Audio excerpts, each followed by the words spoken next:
반갑습니다. 크리스천 독서 가이드 케네스 핵인과 함께하는 믿음의 양식 12번째 시간 나음을 얻었나니입니다. 믿음의 말씀 베드로전서 2장 24절입니다.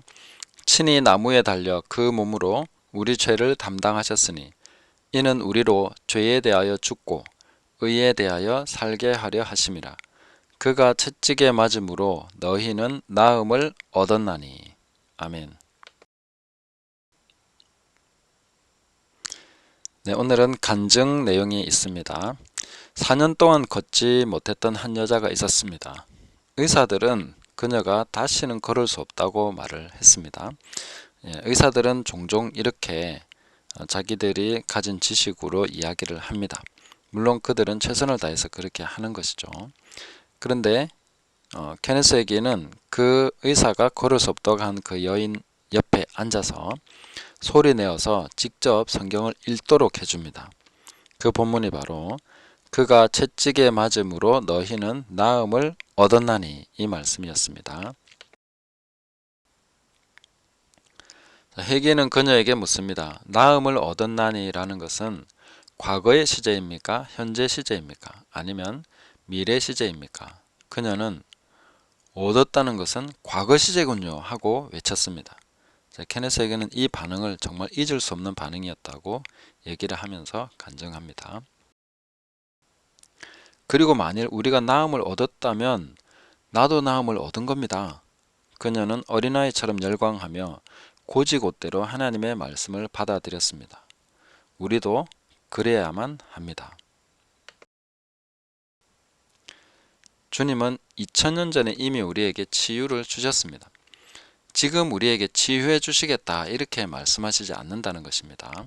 이미 2000년 전에 우리에게 주셨다는 것입니다. 이미 주셨다. 치유는 그리스도 안에서 우리가 이미 가진 것 중에 하나입니다.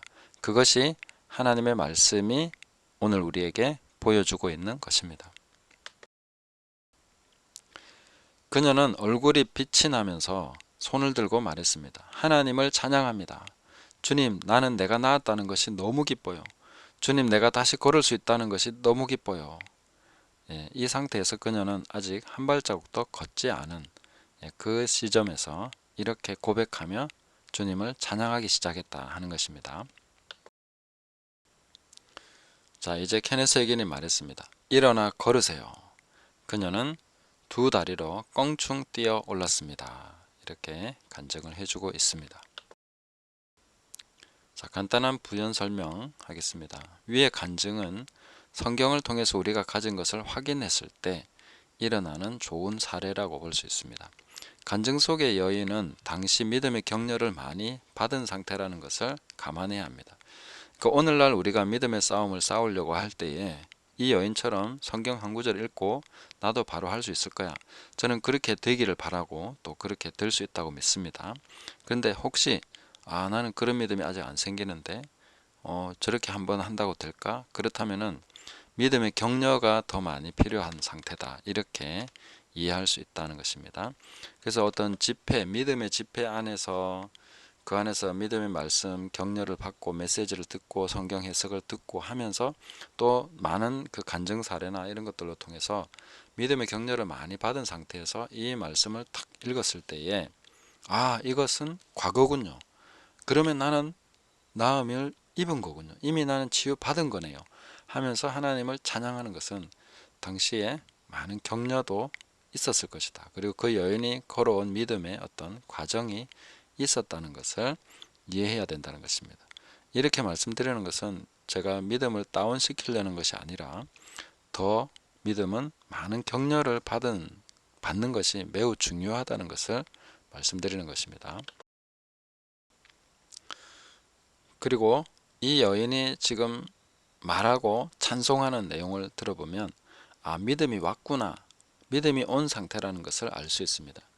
믿음이 왔다는 것은 더 이상 하나님을 시험할 필요가 없구나. 말씀을 그대로 받아들인 상태입니다. 즉 말씀이 곧이곧대로 아주 그대로 믿어지는 상태. 그게 바로 믿음이 왔다는 것입니다.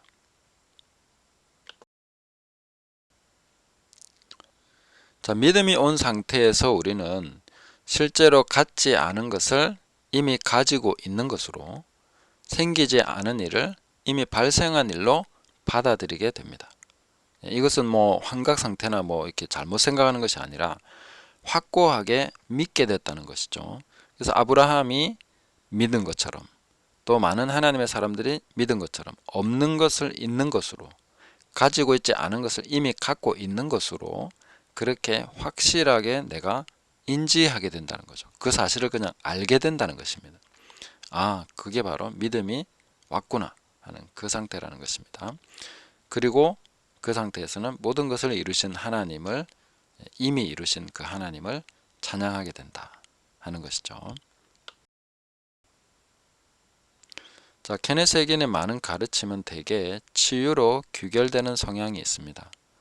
이는 그가 전도자이기 때문에 전도자는 치유하고 능력을 행하고 귀신을 쫓아내고 그렇게 하면서 복음을 전하는 것이죠. 그래서 그 복음과 모든 많은 가르침이 치유로 귀결돼서 그것을 통해서 예수 그리스도를 받아들이게 하는 거기에 아주 중요한 그 포인트가 있습니다.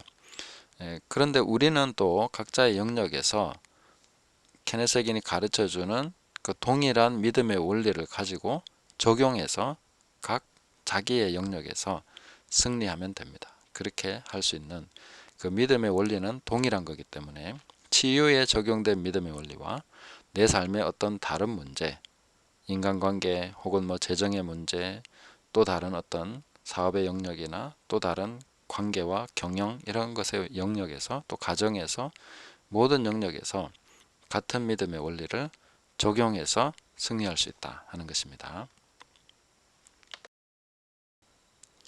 믿음으로 고백하겠습니다. 그가 채찍에 맞음으로 우리는 나음을 얻었다. 우리가 얻었다면 나도 얻은 것이다. 나는 나았다. 치유는 나의 것이다. 나는 지금 치유를 가졌다. 아멘. 할렐루야. 믿음이 왔다면 치유를 가졌다는 것을 믿는 것이 아니라 이미 알게 됩니다. 그 아는 것을 이제 고백하고 찬양하는 것이죠. 그 믿음이 왔으면 치유를 가졌고 그 가진 것을 주장하시고 얻은 것을 가지고 하나님을 찬양하시기 바랍니다. 감사합니다.